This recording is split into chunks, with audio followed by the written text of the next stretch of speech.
Sziasztok gyerekek! Megettem a kis ebédkémet, közben kapcsolom a tévét. Hát volt egy ilyen nagyon kenetteljes, álmosító prédikáció, nem mondom, matyó mintát. Ugorjunk. Átléptettem a prédikátorra, hát megint a vérfürdő. Alig bírtam megenni az ebédemet. A vér által őre a kereszten lesújtott Isten haragja a mi bűneinkért,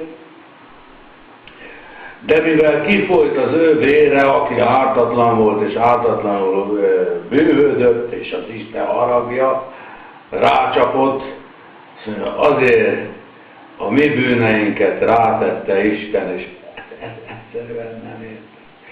És hogy a zsidók is Egyiptomban csak azok menekültek meg, akik a bárány vérét kenték az ajtóra, és hogy a bárány vére,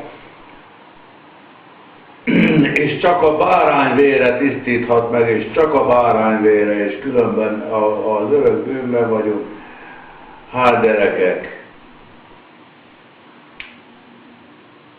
ez egy annyira mély és sötét babona, hogy ami valami nagyon piszkos, akkor az a piszok rákerül a nagyon tisztára, és akkor a piszkos az tiszta. Hát ez egyszerűen nem veszi be a gyomrom.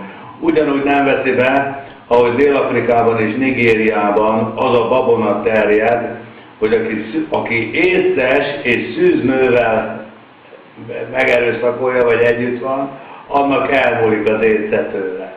Hát gyerekek, hát itt bűnösökről, vérfürdőről van szó egy órán keresztül, és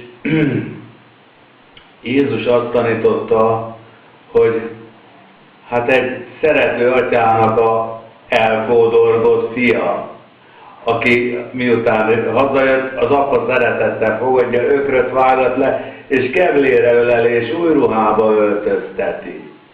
Egy pásztorról van szó, akinek a bárányai elkódolódnak, és nem nyugszik a pásztor, míg az utolsó bárányt meg nem találja. Egy asszonyról van szó, akinek elgurult a pénze, és ott az asztal alatt az utolsó pénz, vagy az ágy alatt nagy nehezen megtalálja, és örül neki.